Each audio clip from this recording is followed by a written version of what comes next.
जय हिंद दोस्तों, मैं सब इंस्पेक्टर श्वेता। आज के वीडियो के माध्यम से मैं आपको बताऊंगी कि पॉलिटी की तैयारी आपको कहाँ से करनी है, कितनी करनी है कि पॉलिटी का क्वेश्चन आपसे ना छूटे, किस बुक से पढ़ना है। आज आपको पूरा विश्लेषण दूंगी। अगर आप इस बात को मान ले तो आपका पॉलिटी से एक क्वेश्चन भी नहीं छूटेगा, ये मेरी गारंटी है। देखिए दोस्तों, क्वेश्चन जो पूछे जाते हैं मैक्सिमम इन्हीं अध्यायों से पूछे जाते हैं, जिसमें कुछ अधिनियम है, संविधान निर्माण का जो गठन हुआ था, कौन उसमें बैठा था, कब किया गया था, कितने पैसे लगे थे, वो क्वेश्चन तो नहीं, लेकिन कितने दिन में बने थे वो क्वेश्चन पूछ लिए जाते हैं। प्रस्तावना से क्वेश्चन पूछे जाते हैं कि प्रस्तावना कहाँ से लिया गया है, प्रस्तावना में शब्द कौन बाद में ऐड किए गए, किस संशोधन द्वारा नया ऐड करके जोड़ा गया। नीति निर्देशक तत्व से क्वेश्चन पूछ लिए जाते हैं, इसमें कुछ स्पेसिफिक क्वेश्चन पूछे जाते हैं नीति निर्देशक तत्व से, और इसे याद करना पॉलिटी को बहुत आसान है।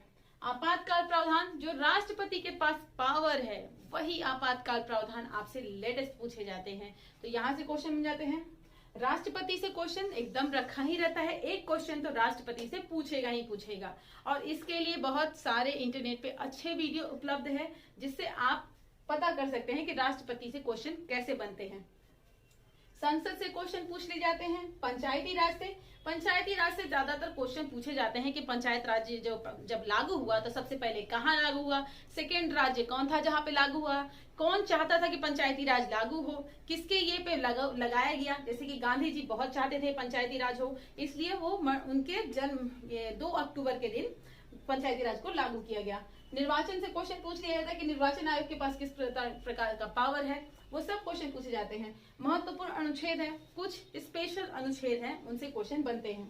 संविधान संशोधन से क्वेश्चन बनते हैं कि संविधान में किस प्रकार से संशोधन किया गया है। इसमें करंट भी जुड़ जाते हैं, जैसे अभी नया संशोधन जो चल रहा है उससे रिलेटेड भी क्वेश्चन पूछ लिया जाएगा, जो पॉलिटी का तो हिस्सा है लेकिन वो पूरा करंट का भी हिस्सा है, तो यहाँ से क्वेश्चन बन सकते हैं। ठीक है दोस्तों, तो आपको इन सब चीजों को वैसे ही पढ़ना है कि यहाँ से क्वेश्चन मेरे बन जाए। इसके लिए क्या जरूरी है, पहले प्रीवियस ईयर पेपर देखिए कि क्वेश्चन में क्या पूछा जा रहा है, कितना अंदर तक पूछा जा रहा है, क्या वो क्वेश्चन जो है वो मेरे क्राउन बुक्स में दिए हुए हैं, क्योंकि मुझे तो इन्हीं से पॉलिटी को कंप्लीट करना है। यानी बुक्स को आपको कंप्लीट करना है क्राउन से, इंटरनेट वीडियो से और एनसीईआरटी सार संग्रह से। इसके द्वारा आपको अपनी पॉलिटी को स्ट्रांग बनाना है। और मानिए दोस्तों, सबसे कोई आसान सब्जेक्ट है ना तो वो तो पॉलिटी है। मुझे पॉलिटी बहुत पसंद है क्योंकि यहाँ से क्वेश्चन लगभग वही होते हैं जो हमारे जनरल लाइफ में चले जाते हैं। हम राजनीति से पूरे जुड़े रहते हैं, खास तौर पर बिहारी लोग राजनीति से पूरा जुड़ा रहता है, तो उनका पॉलिटी तो स्ट्रांग रहता ही रहता है। तो क्राउन से आपको पॉलिटी को पढ़ लेना है। अगर ना समझ में आए वो बातें, पॉलिटी की लिखी हुई बातें आपको नहीं समझ में आ रही हैं, तो बुक्स में आप क्राउन को लेते हैं। क्राउन में जो पॉलिटी के चैप्टर आप पढ़ रहे हैं, अगर वो सब्जेक्ट आपको नहीं समझ में आ रहा है, जैसे क्राउन में मैंने आपको बता दिया कि पहले ये पढ़ना है, अगर ये आपके फाइनल है, एकदम अच्छे से हैं, तो आप इसको रिपीटेड रखिए, क्योंकि 4 महीने बाद आपका पेपर है, तो क्वेश्चन यहाँ से बनेगा। जो करंट में संशोधन है पेपर में क्वेश्चन वहां से पूछे जाएंगे। तो क्राउन में अगर कोई बच्चा है जिसको नहीं समझ में आ रहा है कि वो हम कहाँ से पढ़े, तो आप इंटरनेट वीडियो पे देख सकते हैं। बहुत सारे ऐसे चैनल हैं जो पॉलिटी को, उस चैप्टर को बहुत अच्छा पढ़ाए हैं, वो आप जानते होंगे, मुझे बताने की जरूरत नहीं है। तो इंटरनेट वीडियो से पॉलिटी के उस स्पेसिफिक चैप्टर के स्पेसिफिक चीजों को आप पढ़ सकते हैं ढंग से कि आपको समझ में आ जाए।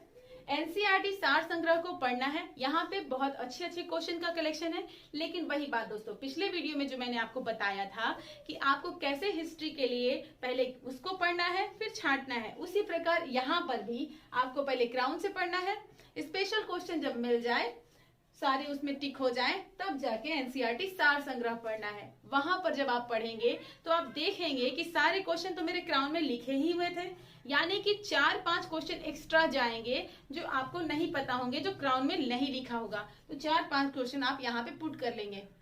ठीक है, और अगर जब वीडियो के माध्यम से पढ़ते हैं, मान लेते हैं कोई टीचर वीडियो के माध्यम से कुछ अच्छे क्वेश्चन को आपको देते हैं, तो आपको वो सारे क्वेश्चन एक पन्ने पर लिखना है, और क्राउन के जिस पन्ने पर वो चैप्टर है वहां पे टेप मार के उस पन्ने को ऐड कर देना है। बस एक पन्ना लिए, मान लेते हैं ये पन्ना लिए, और यहाँ पर जो लिखा हुआ है जो चैप्टर, वहीं पर वो पन्ना पे सारा पॉइंट लिखकर यहाँ पे छोटा सा टेप मार के यहाँ पे पुट कर देना है। तो मेरे सारे कलेक्शन एक जगह इकट्ठा रहेंगे, जिससे मुझे सारा प्रॉब्लम नहीं आएगा रिवीजन के टाइम में। तो आपको पहले क्राउन पढ़ना है, क्राउन के उस सब्जेक्ट से वीडियो को पढ़ना है कि वीडियो से मेरा वो सारे जितने क्वेश्चन है क्राउन में पुट करना है। फिर सार संग्रह पढ़ना है, वहां पे जो कुछ एक्स्ट्रा क्वेश्चन आएंगे उसको पेंसिल से टिक कर लेना है। क्राउन में भी जब आप पढ़ेंगे तो पेंसिल से अंडरलाइन करते चलेंगे, और जब उसका मल्टीपल रिवीजन दीजिएगा आप, तो आप धीरे धीरे इरेज करते जाइएगा, क्योंकि वो आपको याद होते जाएगा। उसी क्वेश्चन को ही इरेज नहीं कीजिएगा जो जिसमें आपको डाउट होगा कि आज अंतिम समय में मैं उसको भूल सकता हूँ या सकती हूँ, तो उन्हीं क्वेश्चन को छोड़ देना है, बाकी क्वेश्चन को इरेज कर देना है। आगे की वीडियो में मैं आपको अपने बुक्स कलेक्शन दिखाऊंगी, वहां पे मैंने किस तरह से अपना उस तैयारी को ऐड किया है, कैसे मैंने पेज को ऐड किया है, वो आपको बताऊंगी कि आप भी वैसे ही करें।